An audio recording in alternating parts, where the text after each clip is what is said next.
To తొలి వార్త. ప్రజల కోసం ప్రజల పక్షం. వార్తలు చదువుతుంది మీ సుమలత.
తీసుకొని వాళ్ళు కార్యక్రమంతో ముందుకు రావడం జరిగింది. అదే స్వచ్ఛధనం పచ్చదనం అనే కార్యక్రమాన్ని ఈరోజు మనం తీసుకున్నాము.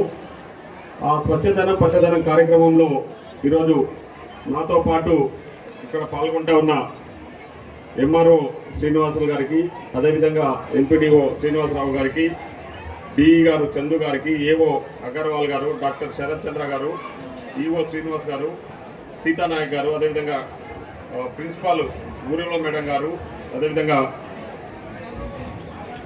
హెడ్ మాస్టర్ గారు రామలింగ గారికి, అదేవిధంగా girls high school principal head master గారు నాగేంద్రమ్మ గారికి, మరియు మా మిత్రులు, ముఖ్యంగా మిమ్మల్ని ఎందుకు ఇన్వాల్వ్ చేస్తున్నామన్న విషయాల్లో ఒక విషయం మాట్లాడుకోవాలి. ఎందుకంటే పరిశుభ్రత అనేది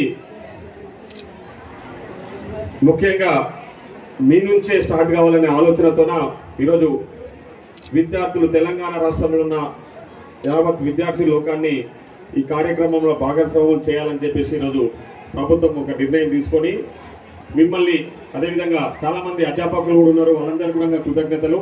ముఖ్యంగా మా మీడియా మిత్రులు కూడా ఇక్కడికి వచ్చిన వాళ్ళకు కూడా కృతజ్ఞతలు తెలియజేస్తా ఉన్నా. సో మిమ్మల్ని అందరినీ కూడా ఈ స్వచ్ఛధనం కార్యక్రమంలో మిమ్మల్ని అందరినీ భాగస్వామ్యం చేయాలని ఈ స్వచ్ఛధనం పచ్చదనం కార్యక్రమంలో చాలా కార్యక్రమాలు తీసుకోవడం జరిగింది. ఈ రోజు నుంచి 9వ తారీఖు వరకు రోజు ఒక అంశాన్ని తీసుకొని ఆ అంశం ప్రకారము, ఇప్పుడు ఎందుకంటే ఇది వర్షాకాలం, ఈ వర్షాకాలంలో చాలా మనము అంటే వేరే సీజన్లతో పోల్చుకుంటే వర్షాకాలంలో చాలా జాగ్రత్తలు తీసుకోవాల్సి ఉంటుంది పరిశుభ్రత పట్ల. ఎందుకంటే ఈ వర్షాకాలంలో వర్షాలు పడడం వల్ల చాలా సీజనల్ వ్యాధులు వచ్చే అవకాశం ఉంటుంది. కాబట్టి ఈ సీజనల్ వ్యాధుల నుంచి మనల్ని కాపాడుకోవాలంటే ఖచ్చితంగా మనమందరం కూడా పరిశుభ్రతను పాటించాల్సి ఉంటుంది. అంటే స్వచ్ఛధనం పచ్చదనంని ప్రోత్సహించుకుంటూ మనమందరం కూడా పరిశుభ్రతను పాటిస్తూ మన చుట్టుపక్కల వాళ్ళకు కూడా మనల్ని ఎడ్యుకేట్ చేయాల్సిన అవసరం ఉంటుంది. కాబట్టి మీరందరూ కూడా విద్యార్థులను ఈరోజు అందులో భాగస్వామ్యం చేయాలని చెప్పేసి ఈ కార్యక్రమంలో ఇన్వాల్వ్ చేయడం జరిగింది. పాల్గొనాల్సిన నేను అందరినీ కూడా పిలిపిస్తా ఉన్నా. ఈ కార్యక్రమం మాకు ఇంకేదో వేరే విధంగా ఉపయోగపడుతుందనే ఆలోచనతో కాదు, ఇది ప్రజలకు ఉపయోగపడే కార్యక్రమము. ప్రజలందరూ కూడా ఆరోగ్యాలతో ఉండాలనే ఆలోచనతోన మనం ఈ స్వచ్ఛధనం పచ్చదనం కార్యక్రమాన్ని తీసుకున్నాం. కాబట్టి ఇందులో ఇప్పటిదాకా ఎంపీడీఓ గారు చెప్పిన కార్యక్రమాలు ఏవైతున్నాయో అవన్నీ కూడా గ్రామాలలో ఉన్న స్కూళ్ళలో ఉన్న టీచర్స్ కూడా నేను విజ్ఞప్తి చేస్తా ఉన్నా. ఖచ్చితంగా దీన్ని చాలా ప్రతిష్టాత్మకంగా తీసుకోవాల్సింది మిమ్మల్ని కోరుతా ఉన్నాం. ఎందుకంటే ఇది మన భవిష్యత్తు, అంటే మన భవిష్యత్ తరాలకు కూడా ఉపయోగపడే కార్యక్రమం. మన ప్రాంతాలు మనం పరిశుభ్రంగా ఉంచుకుంటే ఎలాంటి రోగాల బారిన పడాల్సిన అవసరం ఉండదు. ఎందుకంటే ఆ రోగాల వల్ల చాలా మంది సతమతమవుతున్న విషయాన్ని మనం చూస్తున్నాం. పరిశుభ్రతనే మన ఆరోగ్యాన్ని కాపాడుకునేది మన చేతుల్లోనే ఉంటుంది. ఎట్లా అంటే అది మనం పరిశుభ్రంగా ఉంచుకోవాలి. మన ప్రాంతాన్ని పరిశుభ్రంగా ఉంచుకుంటే ఆటోమేటిక్గా మన హెల్త్కి ఎలాంటి ఇబ్బంది ఉండదు. కాబట్టి మీరు ముఖ్యంగా విద్యార్థులు కూడా, మీ తల్లిదండ్రులు కూడా ఇళ్లకు పోయిన తర్వాత ఈ కార్యక్రమం ఇట్లా ఈరోజు మాకు మా ఎమ్మెల్యే గారు చెప్పారు, అదేవిధంగా మా గురువులు కూడా చెప్పారు. మనమంతా కూడా మన ప్రాంతాన్ని స్వచ్ఛధనం పచ్చదనం కార్యక్రమం భాగస్థులమై గ్రీనరీ అంటే చెట్లను పెంచుకుంటూ మన ప్రాంతాన్ని పరిశుభ్రంగా ఉంచుకోవాలనే నిర్ణయానికి మీరందరూ కూడా రావాలని చెప్పేసి ఈ సందర్భంగా మిమ్మల్ని కోరుతాం. ఇక్కడ ఉన్న చాలా మంది నాకు తెలిసి ప్రభుత్వాన్ని మనమందరం కూడా అభినందించాల్సిందిగా మిమ్మల్ని అందరినీ కోరుతా ఉన్నాం. ముఖ్యంగా ఈ స్వచ్ఛదనం పచ్చదనం కార్యక్రమంలో ఇప్పటిదాకా ఎంపీడీఓ గారు చెప్పినట్లు చాలా కార్యక్రమాలు చాలా అంటే ముఖ్యంగా వీధి కుక్కల బెడద ఈ మధ్యకాలంలో చాలా ప్రాబ్లం ఫేస్ చేస్తున్న దాంట్లో ఊర్లలో వీధి కుక్కల బెడద ఒకటి ఉంది. ఇక్కడే కాదు హైదరాబాద్లో కూడా వీధి కుక్కలకు సంబంధించి చాలామంది చిన్నారులు ముఖ్యంగా స్టూడెంట్సే బయటికి వచ్చి రిప్రజెంటేషన్స్ ఇస్తూ ఒక వీడియో చేసి పెడతా ఉన్నారు, అది చూస్తూ ఉన్నాం. ఈ వీధి కుక్కల బెడద ఎక్కువ ఉంది కాబట్టి ఆ వీధి కుక్కలను ఏ విధంగా నివారించాలనే ఆలోచనతోన ఈ స్వచ్ఛదనం పచ్చదనం కార్యక్రమంలో మనము చర్యలు తీసుకోబోతా ఉన్నాం. అదేవిధంగా ముఖ్యంగా పాఠశాల స్థాయిలో ఏదైతే పేరుకుపోయిన చెత్త ఉంటుందో ఆ చెత్తనంతా కూడా శుభ్రం చేయడము, గ్రీనరీని ముఖ్యంగా చెట్ల పెంపకాన్ని పెద్ద ఎత్తున ప్రోత్సహించాలనే ఆలోచన కూడా చేయడం జరిగింది. సో మనకు గ్రీనరీ మీకు అందరూ కూడా చదువుకుంటున్నారు కాబట్టి మీకు మీ అధ్యాపకులు కూడా మీకు బోధించుంటారు. గ్రీనరీ ఎంత పెద్దగా అంటే ఎంత ఎక్కువ పెంచుకుంటే మనకు అంత మంచి ఆక్సిజన్ వస్తే మన ఆరోగ్యాలు కూడా అంత బాగుంటాయి. కాబట్టి గ్రీనరీ పట్ల కూడా మనం అందరం కూడా ప్రత్యేక శ్రద్ధ వహించాల్సిన అవసరం ఉంది.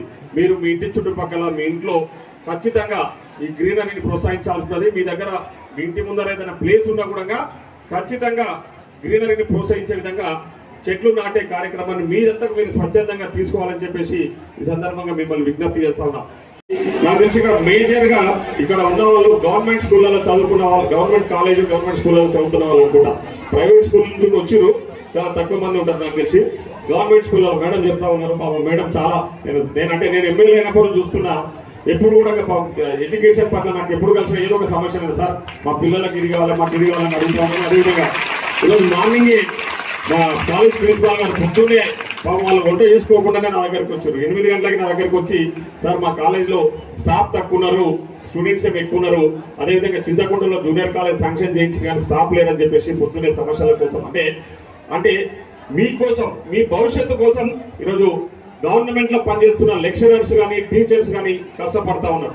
దానికి పూర్తి స్థాయిలో ప్రభుత్వం కూడా సహకరిస్తూ ఉంది. ఈరోజు ముఖ్యంగా ఎన్నో సంవత్సరాలుగా పెండింగ్లో ఉన్న టీచర్స్ సమస్యలు ఏవైతున్నాయో ప్రమోషన్స్ కానీ ట్రాన్స్ఫర్స్ కానీ చాలా సంవత్సరాలుగా పెండింగ్ ఉన్నాయని కూడా ఈరోజు మన ప్రజాప్రభుత్వం మన గౌరవ ముఖ్యమంత్రి రేవంత్ రెడ్డి గారు వచ్చినాక ఇమ్మీడియట్లీ పరిష్కారం చేయడం జరిగింది. 19 సంవత్సరాలుగా టీచర్ల ప్రమోషన్స్ ఈరోజు పరిష్కరించి వాళ్ళ ప్రమోషన్స్ ఇచ్చి వాళ్ళ పోస్టింగ్లు ఉండగా ఏ చిన్న సమస్య లేకుండా ఈరోజు సమస్యలు పరిష్కరించినాం. అదందరికీ అధ్యాపకులకు అందరికీ కూడా తెలుసు. అదేవిధంగా ట్రాన్స్ఫర్స్ విషయాల్లో కూడా చాలా ట్రాన్స్పరెంట్గా గత ప్రభుత్వాలలో ట్రాన్స్ఫర్స్ ఏంటంటే పైరవులతో ట్రాన్స్ఫర్లు నడిచేది. కానీ ఈసారి పైరవులకు తావు లేకుండా ఆన్లైన్ సిస్టమ్ పెట్టి అర్హత గల వాళ్ళు ఎక్కడికి వెళ్ళాలనే విషయంలో చాలా ట్రాన్స్పరెంట్ గా ట్రాన్స్ఫర్స్ కూడా చేయడం జరిగింది. సో కాబట్టి ఈరోజు గౌరవ ముఖ్యమంత్రి గారు కానీ మేము కానీ విద్యా వైద్యం పట్ల చాలా ప్రత్యేక శ్రద్ధను తీసుకోవడం జరిగింది. దాంట్లో భాగంగానే మన ముఖ్యమంత్రి గారు కూడా అమ్మ ఆదర్శ పాఠశాలలు అని చెప్పేసి ప్రతి స్కూల్లో చాలా స్కూళ్ళల్లో నేను ఎమ్మెల్యే అయిన తర్వాత నేను ఎమ్మెల్యే కాకముందు కూడా చాలా మందికి తెలుసు ఎడ్యుకేషన్కు హెల్త్కు నేను చాలా ఇంపార్టెన్స్ ఇవ్వదలుచుకున్నా. ఖచ్చితంగా నేను ఎమ్మెల్యే గెలిస్తే మాత్రం 100% నా ఫోకస్ అంతా కూడా హెల్త్ అండ్ ఎడ్యుకేషన్ మీద పెడతా అని చెప్పి ఆ విధంగా ఈరోజు హెల్త్ అండ్ ఎడ్యుకేషన్ మీద నేను ఫోకస్ చేస్తా ఉన్నా. ఎస్పెషల్లీ పర్టికులర్లీ గవర్నమెంట్ హై స్కూల్స్లలో ఉన్న సమస్యల మీద నేను ఎక్కువ పెద్ద ఎత్తున ఫోకస్ చేస్తా ఉన్నా. ఆ సమస్యలని పరిష్కరించడానికి ముందుకు పోతా ఉన్నాం. దాంట్లో భాగంగానే మన గౌరవ ముఖ్యమంత్రి గారు అమ్మ ఆదర్శ పాఠశాలలు చాలా స్కూళ్ళల్లో మౌలిక వసతులు లేక స్టూడెంట్స్ ఇబ్బందులు పడతా ఉన్నారు. చాలా స్కూళ్ళల్లో టాయిలెట్స్ లేవు. గత 10 సంవత్సరాలుగా కనీసం మినిమం టాయిలెట్స్ కట్టడానికి కూడా గత ప్రభుత్వంలో పనిచేసిన పెద్దలు ముందుకు రాలేదంటే ఒకసారి ఆలోచన చేయండి. మన నెత్తిన మాత్రం 7 లక్షల కోట్లు అప్పు చేసేసి రాష్ట్రాన్ని దివాలా దించేసిపోయారు. 7 లక్షల కోట్లు కారు గుర్తు కేసీఆర్ తాత 7 లక్షల కోట్ల అప్పు చేసేసి మన నెత్తినడుతుండ్రు. 7 లక్షల కోట్ల అప్పు 15 లక్షల కోట్ల ఈ రాష్ట్రానికి ఆదాయం వస్తే అంటే దాదాపు 22 లక్షల కోట్లు ఈ రాష్ట్రం మీద ఖర్చు చేసి 22 లక్షల సంబంధించిన పనులు ఏమీ చేయలేదు. కనీసం గవర్నమెంట్ స్కూళ్ళల్లో చిన్న మౌలిక వసతులు ఎవరైనా అప్పులు చేస్తే ఏదైనా మంచి పని చేస్తాం. మరి 7 లక్షల కోట్లు అప్పులు చేసిన వాళ్ళు ఏం చేశారంటే వాళ్లకు ఉపయోగించుకున్నారు, వాళ్ళ కమిషన్లకు ఉపయోగపడే తప్ప ప్రజలకు ఎవరికి ఉపయోగపడలేదు. గవర్నమెంట్ స్కూళ్ళల్లో చాలా స్కూళ్ళల్లో టాయిలెట్స్ లేవు. తెలంగాణ రాష్ట్రం ఏర్పడితే మన బతుకులని బాగుపడతామని ఆ రోజు పెద్ద ఎత్తున అందరం తెలంగాణ రాష్ట్రాన్ని తెచ్చుకున్నాం. కానీ గత 10 సంవత్సరాలుగా ఈ స్కూల్ ఇప్పుడే మన ప్రిన్సిపాల్ గారు హై స్కూల్ హెడ్ మాస్టర్ గారు అనుకుంటా గోపాల్ రెడ్డి గారు ఇప్పుడు మాట్లాడింది కాంపౌండ్ వాళ్ళది స్కూల్ అని చెప్పేసి ఇది హెడ్ క్వార్టర్ దేవరకద్ర హెడ్ క్వార్టర్లా మరి 10 సంవత్సరాలుగా గత 10 సంవత్సరాలుగా ఈ రాష్ట్రంలో అధికారంలో ఉన్న వ్యక్తులు ఏం చేసినట్టు మరి ఇంత పెద్ద స్కూల్కి కాంపౌండ్ వాళ్ళు లేదంటే ఒకసారి ఆలోచన చేయండి. మరి వీళ్ళు ఎప్పుడు ఎడ్యుకేషన్ పట్ల గవర్నమెంట్లో చదువుకుంటున్న పిల్లల పట్ల ఆలోచన చేసిరా? ఎప్పుడన్నా ఆలోచన చేసిరా? చేయలేదు. చాలా స్కూళ్ళలో ఇదే సమస్య, టాయిలెట్స్ లేవు, సీసీ కెమెరాలు లేవు, చిన్న చిన్న చాలా స్కూళ్ళల్లో పడిపోతున్న స్కూళ్ళు. అట్లనే పిల్లలు పాపం కింద కూర్చొని ఫర్నిచర్ లేక చాలా స్కూళ్ళలో కింద కూర్చొని చదువుకున్నారు, అంటే చదువుకుంటున్నారు కూడా. ఆ సమస్యలన్నీ పరిష్కరించాలనే లక్ష్యంతో నేను ఆల్రెడీ గవర్నమెంట్ హై స్కూల్స్ అన్నింటి మీద కూడా ఒక రివ్యూ పెట్టడం జరిగింది. ఆ స్కూళ్ళలో ఉన్న మౌలిక వసతులు అన్ని కూడా ఒక్కొక్కటిగా పరిష్కారం చేయాలనే ఆలోచనతో ఈరోజు ముందుకెళ్తాను. ఈరోజు ముఖ్యంగా విద్య భయపడాల్సిన అవసరం లేదు. మీ దేవరకద్ర అంటే మన దేవరకద్రలోనే డిగ్రీ కాలేజ్ తీసుకొచ్చినాం ఈసారి. ముఖ్యమంత్రి గారి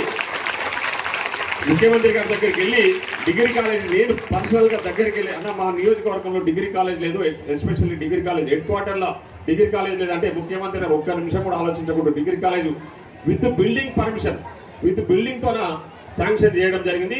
ఈసారి డిగ్రీ కాలేజ్ అడ్మిషన్స్ కూడా నాకు తెలిసి స్టార్ట్ అయినాయి.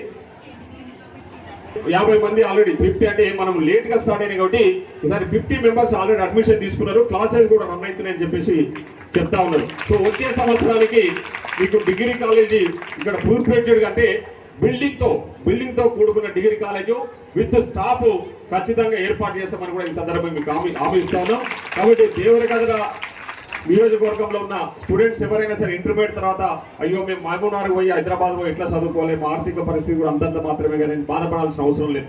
నెక్స్ట్ ఇయర్ నుంచి ఈసారి ఆల్రెడీ అడ్మిషన్ స్టార్ట్ అయినాయి. నెక్స్ట్ ఇయర్ నుంచి ఇక్కడే దేవరకద్రలోనే మీకు అన్ని రకాల అందుబాటులో ఉండే డిగ్రీ కాలేజు ఇక్కడ ఉంటుంది. కాబట్టి మీరు ఎవరు ఆధారపడకుండా మంచిగా చదువుకోవాల్సిందిగా మిమ్మల్ని అందరినీ కోరుతా ఉన్నా. ఉదయం స్కూల్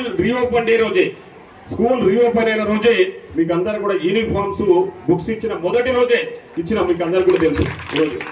కాబట్టి ఇవన్నీ కూడా 100% మీకు గవర్నమెంట్ స్కూళ్ళలో చదువుకుంటేనే మంచి విద్యా బోధనలు అందుతాయి. ఎందుకంటే గవర్నమెంట్ స్కూళ్ళలో చెప్పే టీచర్సే వెల్ క్వాలిఫైడ్ టీచర్స్ ఉంటారు. కాబట్టి దయచేసి మీరు అందరు కూడా మేమందరం కూడా మొన్న కూడా ముఖ్యమంత్రి గారు టీచర్స్ సమావేశం ఏర్పాటు చేసినప్పుడు చెప్పారు, ఈ రాష్ట్రంలో ముఖ్యంగా రాష్ట్ర అభివృద్ధికి గవర్నమెంట్ స్కూళ్ళలో పనిచేసే అంటే టీచర్లే బ్రాండ్ అంబాసిడర్లు అని చెప్పారు. కాబట్టి నేను టీచర్లందరూ కూడా ఒకటే విజ్ఞప్తి చేస్తున్నాను, అంటే అక్కడ కూర్చున్న వాళ్ళందరూ కూడా రేపు భవిష్యత్ తరానికి ఉపయోగపడే వాళ్ళు. మన భవిష్యత్ అంటే మన భవిష్యత్ అందరి మీద కూడా మన రాష్ట్ర భవిష్యత్తు కూడా అక్కడ కూర్చున్న యువత మీదనే స్టూడెంట్స్ మీద ఆధారపడి ఉంటుంది. కాబట్టి వాళ్ళను ఆ విధంగా భవిష్యత్తుకు ఉపయోగపడే విధంగా తీర్చిదిద్దే బాధ్యత కూడా ఇక్కడ ఉన్న టీచర్ల మీద ఉంటుందని చెప్పేసి ఈ సందర్భంగా తెలియజేస్తా ఉన్నా.